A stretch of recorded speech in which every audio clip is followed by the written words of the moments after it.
Hi, my name is Eric Wall, and I'm the head of copy at Magnet Monster. Today, we're going to talk about how we write welcome flows. We'll be taking a look at Duradry's welcome flow to see what makes it so effective and how you can use these tips to create your own welcome flow. Let's get started. Next, we're going to cover how to come up with different copy ideas for the welcome flow. It all begins with a solid plan from our strategist. They lay the groundwork for everything that follows.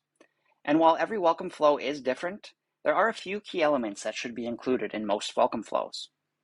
So first off, we roll out the red carpet with the initial email. This is where we deliver on our promise of a free gift or a discount or something they signed up for on the opt-in screen. This sets the tone and shows our commitment right from the start. So here we have Duradry offering a free towel. It's right at the start. There's nowhere for the customer to go. They can come in, get their free gift, and start shopping immediately. Next, we talk about the brand's origin story in a different email, sharing their origins, their mission, and their values. And this isn't so much about selling, but more about building an emotional connection. With Duradry, we have the founder of the brand, Jack, discussing his struggle with excessive sweating and how that led to the invention of Duradry and how this can help the reader. And next, we introduce the best sellers. Now, this isn't merely a showcase, it's more of a guided exploration of our top products and shows how the brand's products can really make a difference in the readers' lives. And we also sprinkle testimonials throughout the flow, sharing real stories from real people. And this basically serves as proof that the products that we're talking about change lives and also serves to build trust. And so how do we keep our ideas fresh? I like to use tools like MailCharts or really good emails for inspiration. MailCharts has thousands of emails that you can look at to draw inspiration from. And I also have a personal swipe file with thousands of other brands just to see how they're doing things. And if I'm ever struggling to come up with content ideas, I can just go over there, look through a few, and I'll have ideas within minutes. And of course, there's ChatGPT. That's my go-to for brainstorming and drafting initial concepts.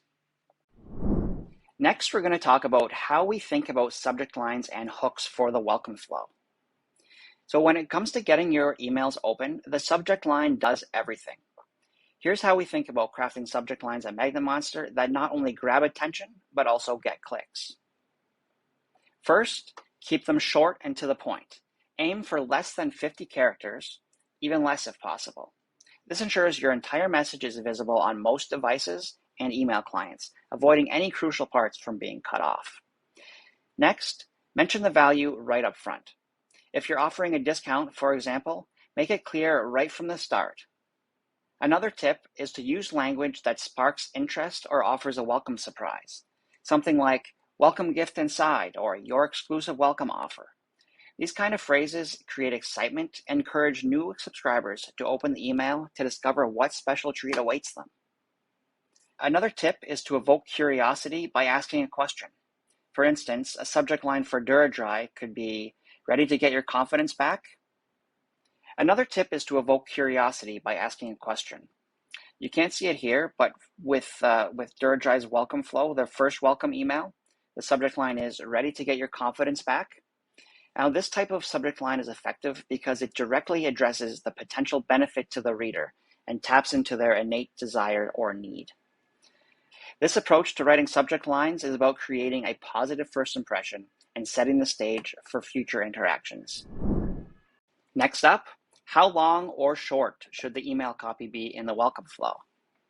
As cliche as it sounds, the copy should be as long or short as it needs to be. Let's take a look at this first email in the flow.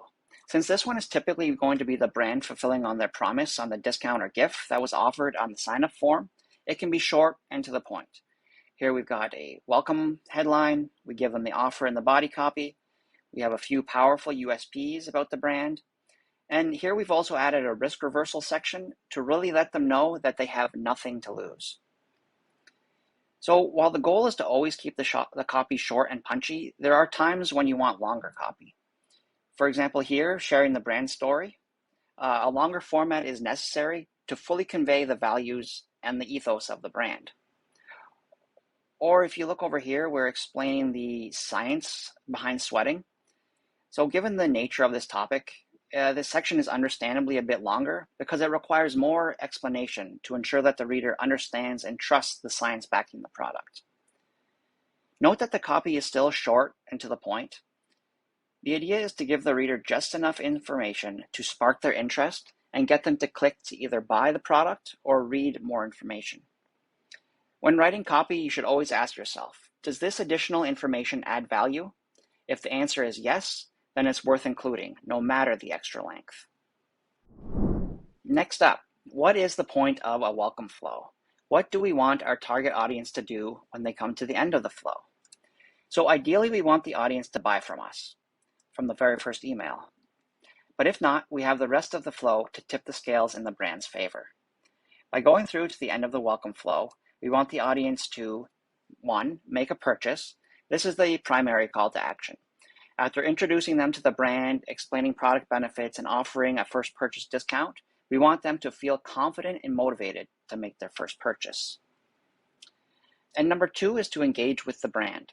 Beyond buying, we want readers to engage with the brand in other ways. This might include on social media or reading through their blogs. Now, this helps integrate the subscriber into the brand's broader community, increasing loyalty and lifetime value. By the end of the email flow, we aim not just for a transaction, but a transformation. We want subscribers to turn into informed advocates, active participants, and enthusiastic customers for the brand. Now that we know what we should do when writing a welcome flow, let's talk about what not to do. Number 1, misaligning with the brand's tone of voice. Every brand has a unique voice. Make sure your emails reflect this. Deviating from the tone of voice can confuse subscribers and dilute the brand's identity. Being too salesy. It's about building a relationship, not just pushing for sales. Overly aggressive sales pitches can turn off new subscribers and cause them to unsubscribe. Overly long subject lines. Keep subject lines short and sweet. Long subject lines can get cut off, especially on mobile devices, losing their effectiveness. Creating lengthy emails. Emails should be concise.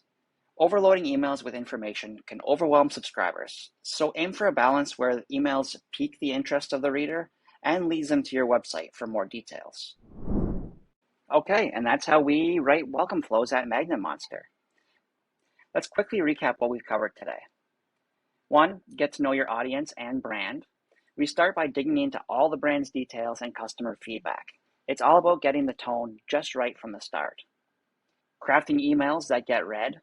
From the first offer to showcasing bestsellers, every email needs to grab attention and connect with the reader. Snappy subject lines. Keep them short and sweet to make sure they really pop in the inbox. Make them just the right length. Keep your emails punchy and to the point. Long enough to cover the essentials, but short enough to keep their interest. And steer clear of pitfalls. Avoid common slip-ups like going off-brand or overwhelming your readers with too much information. Follow these tips and you'll turn those new subscribers into loyal fans and customers in no time.